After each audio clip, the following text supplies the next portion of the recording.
basically, I just looked around the neighborhood and I asked our neighbors, what do you need? They said, we need food and we need a place that's warm because we have a shelter too. We need friendship. We need meals. We need coats.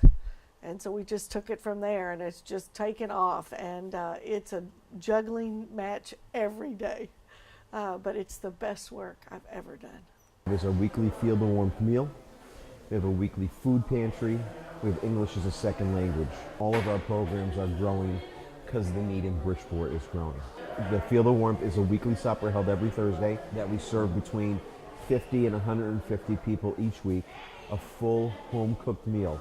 And we focus on nutrition. We're so proud of the fact that for our meal, we could open cans of pre-made stew that would be loaded with sodium, sugar, everything unhealthy but would make our guests feel full. We don't do that. We strictly go to a homemade meal every week that always includes fresh vegetables, anything fresh, and home-cooked meals that are nutritious, a healthy protein, to give them a full balanced meal and make their health better. We don't want to decrease their health by giving them food. We're doing it with the right motivation, the right reason, the right tone. And we want folks, more than any food in the world, to feel loved. And that's why the supper that you work at is called Feel the Warmth. And it's not a soup kitchen. It's a community supper where we all gather and we eat together. And for that moment, we're the same. And that's important. Bridgeport needs more of the reaching out and meeting people where they are rather than reaching down. You know, feeding poor people, lots of folks do that. But changing the hearts of a rich person, that's the hard part. And that's why I get them on that line serving people that are hungry. These men come in and they're hungry, they're cold. And if we can give them not only a plate of hot food, but we can give them friendship and warmth and somebody that loves them. That's why you notice I go around, I greet every person, I hug them, I shake their hand to let them know they're important, they're valued, and we're welcoming of them. And we're not just, oh yeah, here's a plate of food. No, here, take this with the love that it's built with. So I think we're essential to this neighborhood, and people know us and they trust us and they know we got their backs. But it also, on another level, serves our volunteers, and this is something that is why I stayed on for this organization. Our volunteers are comprised of Interfaith. My synagogue is a community partner. United Congregational Church is the founding partner of this organization, of which Norma Freem is their 501c3. We also have Build On students from inner city, from Bassett, from Central High Schools that come volunteer. So part of it is our guests. The other part of it is our volunteers and how diverse we are. I've been with the program over about 5 years now. I'm the head chef. It's been a great experience. I used to volunteer down here before I got hired as the food service director. I feel God had blessed me with talent, so I just wanted to give back to the community. It affected me in a positive way. I know there's so many starving people out there. We have hundreds of families come down here, not just people homeless, but people that's having a hard time and just making ends meet. They have a choice of paying the rent or buying the meal. And thank God that Norma Freem is here to provide a meal for them once a week. It was really good. I think it's just, a lot of people think that when you volunteer that like you're doing so much for other people and like that's all that it's really about. But I think especially with the soup kitchen and when you get to know this community, you see that not only are you doing so much for them, but they give you so much in return. So it's like a win-win in both scenarios. Like I'm doing so much for them, but at the same time, like they've become a second family to me. So it feels fantastic. Every time I come here, it's like a shot of adrenaline. It's a B12 shot because, one, yes, we do. The science has shown us that people who give and people who volunteer are healthier because it makes you a richer person inside. It works your soul muscle. That's how I'd say it as a preacher. Works your soul muscle. But also to see all these people join together. Where on earth would the president of a jewelry company meet someone who lives on the street under the bridge? Except here. And those form friendships. And that changes the world. Because pretty soon it doesn't matter where you live, how much money you have.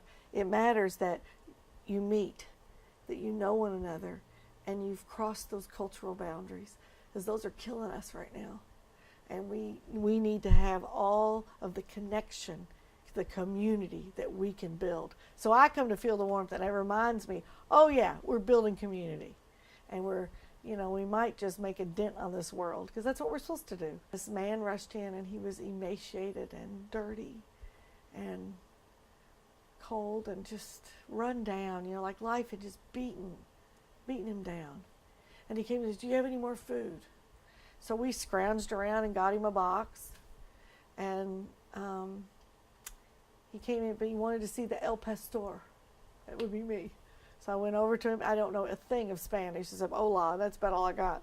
So I got my assistant over here, and he started rattling off in Spanish. I was like, what are you saying? What are you saying? Turns out he had been laying on his bed in a little boarding house, and a friend had come and gotten food from us. And this man had prayed to God that morning, please God, bring me some food. I'm so hungry. And he had been a migrant worker, and he had run out of work. All the onions were harvested. And he was hungry. I mean, hungry. And this friend that had been there at our pantry and our supper ran back and said, you've got to go. That church down there, that building owner is giving away food. So we ran in, and he lifted the box, and we were all crying. I'm going to cry again thinking about it. He said, look what God did for me today. And all of a sudden, I realized it's not about what we did. We're doing higher work than that. And we need to let God work through us. All right. Thank you, God. Thank you, God. For chicken car. For chicken car. Thank you, God. Thank you, God. For waking me up today. For waking me up today. And going with me to sleep tonight. And going with me to sleep tonight. See, we didn't have to do any of that, friends. God got the sun up, got you up on your feet, right? Even with a special boot. I'm on my feet. Me too. So we are thankful for everything. So let's say thank you, God. Thank you, God. For everything. Let's eat, friends. I like Feel the Warmth because it's like coming home to family, and they make you feel special. Because you're not just like a number or anything else like that. Because you're treated by name, and you come here, and a lot of different people here that come to hug you, and they treat you like a person. I want to give people jobs. Bridgeport needs jobs. I want them not to have to come to a soup kitchen.